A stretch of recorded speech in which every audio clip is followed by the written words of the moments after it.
Welcome back to the channel, everybody. Today, we finally have our first charger here at Tempe Chrysler Jeep Dodge Ram in Arizona. If you guys don't know, I'm one of the sales managers here. I will leave a link to our website, my email, all that good stuff down below. So check us out and stay tuned. You're gonna love this car.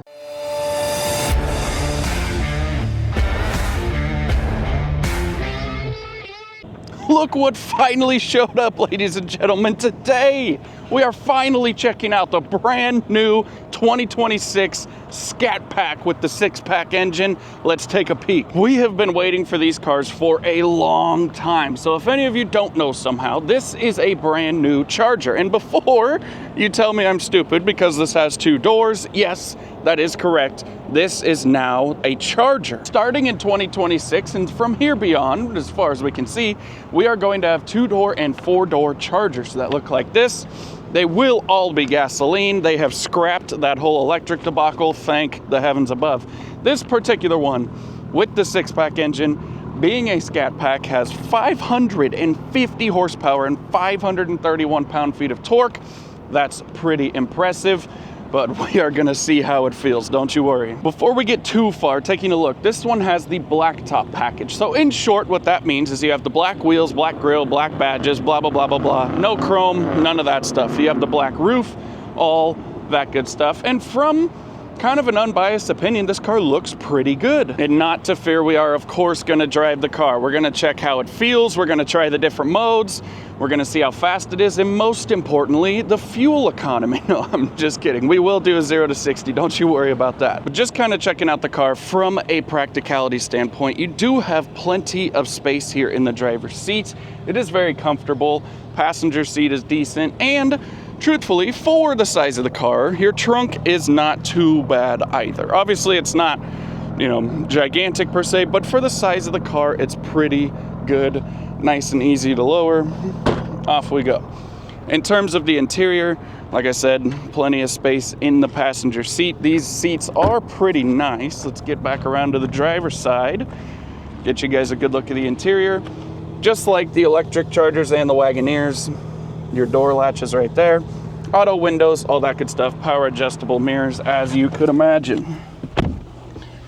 You do have drive modes here. Let's see what those are. We got wet, snow. You can make a custom one, sport, and auto. So kind of just like the old days. On the screen, you have all your different stuff. You have autonomous driving, basically right here with this. You have dashboard. You can go race options, drive modes, line lock, etc., etc., launch control. You guys know me, I'm not the channel that's gonna walk you through every feature on the screen. You can find that a lot of other places. So for now, let's do what I'm good at, which is drive it and tell you what I think. Obviously, we are gonna drive in sport mode. I think it would be a crime to not drive in sport mode. All right, we are getting on the road here. Won't do anything too egregious yet, but just to give you a hint. That was probably like 35 or 40% throttle, guys. Already, I can tell you this thing has plenty of power. Obviously, it's a 550 horsepower car. It feels like it. I will say it feels like a 550 horsepower car. Obviously, we're in town, so we don't want to get a speeding ticket or anything yet, but immediate impressions are very good. Also, obviously, the power is one thing, all that stuff is great, but how does it feel? It feels good. It handles really well. Just at, early impressions. It's tight. Everything feels good. I haven't messed around with the line lock. I haven't done any of that stuff. We will get to that. But early impressions, guys, this is a fun car. So right now we're kind of stuck behind Grandpa here, but that is one thing I always like to see in kind of the, I guess you'd say, higher performance cars is how does it feel to just drive? And it feels fine. I could easily just sit here and drive this car. It's very comfortable, very smooth overall. Still has that, sportier performance feel, but in general, it's a very smooth, nice car to drive. I could definitely drive this all day as a daily driver. It's not real herky-jerky. Even in sport mode, obviously the power's there if you want it, but it's not, it's not like overwhelming by any means. All right, looks like we've got some space coming around this corner here.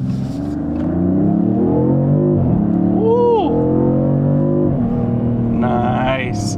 She is fast, guys. This is a fun car to drive. We're in sport mode. That was pretty much to the floor. I don't know. This thing is fun. It's different than the V8s, right? It is a different experience, a different feel. It's not quite that, raw, I guess you'd call it, kind of aggressive sound and things like that the V8s have, but the performance is 100% there. There's a little tiny bit of, I guess you'd call it boost lag, something like that, right? Just the ever so slightest amount, but overall there is plenty of power. This thing is a blast. So hopping on the freeway here, I'm really excited for this, but I don't think it's a secret, guys. There's been some troubles on the Stellantis side as of the last couple of years, right? There's been kind of just a lot of things in the air and whatever. Obviously, they're doing the 10-year, 100,000-mile warranties on the trucks and things like that. Their new products are very good. Oh my gosh, it's just effortless to get on the freeway. I don't have a lot of space here. That was kind of just a quick, just gave it some gas to get up to speed, and there's so much power. This thing is sick. But aside from that, they're really doing a good job with their new products. They have this, I think, when people actually get behind the wheel of this thing, it is going to be a success. When people get behind the wheel of the new Grand Cherokees, that is going to be a success. They're doing a lot of things to try to get in the right directions with price corrections, better warranties, just better products overall. I think this is going to be a really good year for them. But even, let's do like a mock passing scenario, right? You're going 65, you want to pass somebody.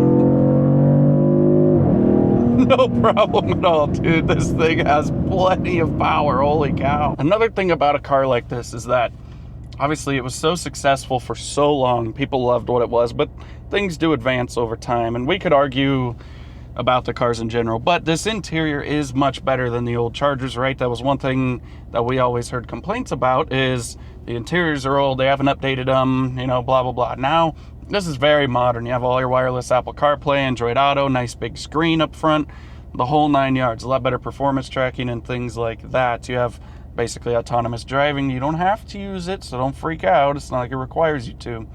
But also, all that is great, right? But the car has to look good. And to me, this car looks pretty good. I would not be ashamed to drive this car at all. The side views going down the road, rolling shots that you see, the car looks pretty good. The front ends look decent, all that stuff. The body lines aren't so bad. I kind of like the back end. It's really not a bad looking car.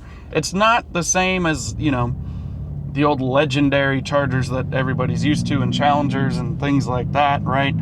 But at the end of the day, there's not really a lot of cars that are from that generation anymore that are still the same, Camaros look a lot different, Mustangs look a lot different. Everything's changed over time, and I don't think this is a bad new generation. I think, like I say, as people get behind it and you see more of them on the road, I think it's going to grow on you. But at the end of the day, guys, I know why you're here. You know why you're here.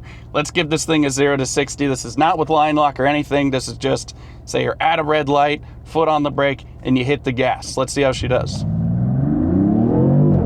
Ooh. Yes, sir. That is pretty quick, I'm not gonna lie. There is that little bit of boost lag. I don't know if that'll come through on camera, but once this thing gets going, it is moving. But that is gonna pretty much wrap up the video, guys.